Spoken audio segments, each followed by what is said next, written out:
গত বছর জন্মদিনটা আমার হসপিটালে কেটেছিল। আসলে জন্মদিনের আগের দিন রাত্রিবেলা রূপম যখন ডিনের সেরে হাত ধুচ্ছিল, সেই সময় সে কাকড়া বিছের কামড় খায়। আর হসপিটালে নিয়ে যাওয়ার পর হঠাৎ করেই তাকে বলা হয় অ্যাডমিট করতে হবে। বাঁধ ভেঙেছিল তখন, যখন সে রাত 12টায় আমাকে হোয়াটসঅ্যাপ করেছিল, হ্যাপি বার্থডে, মিস ইউ।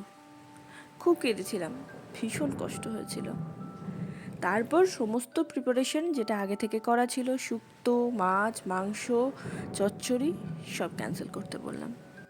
আগে থেকেই সবাইকে জানিয়েছিলাম আমাকে উইশ করার দরকার নেই। তারপর মন শক্ত করে আমার দুগ্ধপোষ্য ছানাটিকে সকালবেলা খাইয়ে মায়ের কাছে দিয়ে যাওয়া হসপিটালে, সেখানে টেস্ট করানো, আবার দুপুরে ফেরা, তাকে খাওয়ানো, আবার বিকেলে যাওয়া, আবার রাত্রে ফেরা, এই করে একটা খারাপ দিন কাটিয়েছিলাম।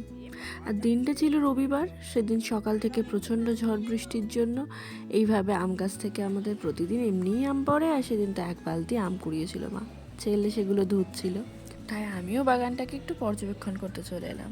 রোজই ছাদ থেকে দেখি এতগুলো এঁচড় ধরেছে একটা জায়গায়, বা এত আম পড়ে থাকছে। তো এসে মনটা সত্যিই জুড়িয়ে গেল। এমনি বৃষ্টি হয়েছে, ভেজা মাটির একটা সুন্দর গন্ধ, তার ওপর নারকেল, কলা, আম, এঁচড়, নিজেদের গাছের দেখলে কার না মন ভালো হয়। এখনও আম আছে গাছে, আবার এত পড়ছে তার চিন্তা নেই। সব থেকে কোন জিনিসটা ভালো লাগে জানো? যখন আমগুলোকে নিজে থেকে স্পর্শ করা যায়। ডালগুলো আগে এই গাছের একদম এত নিচুতেই ছিল, মানে আম বড় হলে মাটিতে ঠেকে যেত। এখন তো ডাল কেটে দেওয়া হয়েছে, তাই একটু উঁচুতে, তাও হাত দিয়ে স্পর্শ করা যায়। আমার ভীষণ ভালো লাগে। আর সেই দিনটা সবাই আমরা একসাথে বাড়িতে ছিলাম বলে একটা পিকনিক হয়েছিল।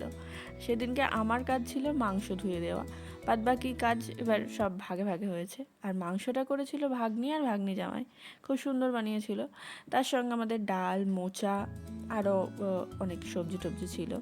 আর এখানে পাপা আর ছেলে মানে ল্যাদ খাচ্ছিল, যেটা হয় একটা সানডে পেলে। দুপুরবেলা ছেলেকে খাওয়ানোর পর আমরা সবাই মিলে লাস্ট ব্যাচে বসেছিলাম খাবার খেতে। তারপর একটা চিরন্তন মিথ্যা, ডাগুনের কাছে যাচ্ছি, মানে ডক্টরের কাছে যাচ্ছি বলে বেরিয়ে আসা।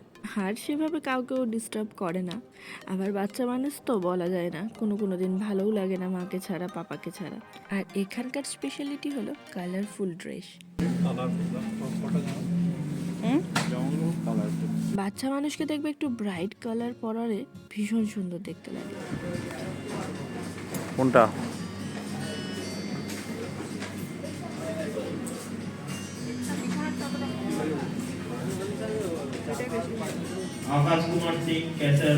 রোগা পাতলা হলেও লম্বা হওয়ার কারণে আমার ছেলের দেখি কয়েক মাস পর পর জামাগুলো কেমন একটা লাগছে। তো সেই জন্য বাচ্চাদের দেখবে একটু জামা কিনতে হয়, না হলে মানে সব মায়েরাই মনে হয় এই সমস্যা ফেস করে। আর তারপর বাচ্চার পাপার পালা। এখন তো সব সাইজই পড়ে। তাহলে এটা এটা কত আছে বলো, আমি ছোটটা এনে দিচ্ছি।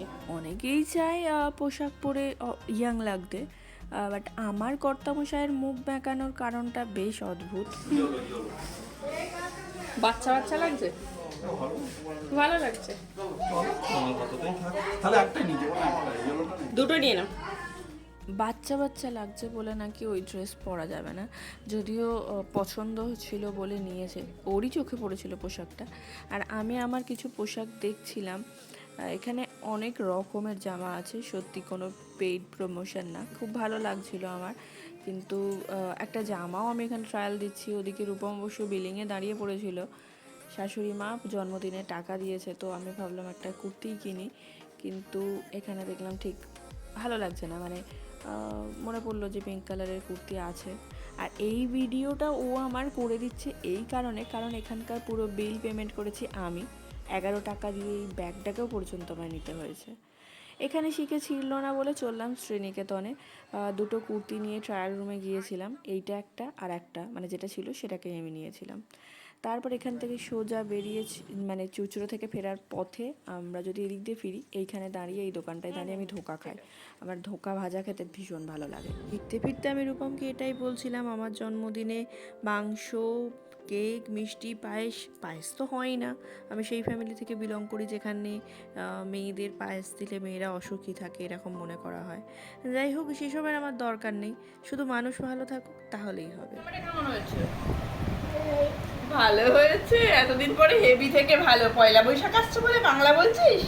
হ্যাঁ। ও, আগুনের কাছে গিয়ে কোথায় পিঠটি নিয়েছি তার উৎসুকতা তার বরাবরের মতো এবারও ছিল। সেই সব উৎসুকতাকে পাশে রেখে অনেক কষ্ট করে এই ছবিগুলো তুলেছিলাম। আজ এটুকুই। সকলে খুব ভালো থেকো। সকলকে অগ্রিম শুভ নববর্ষ।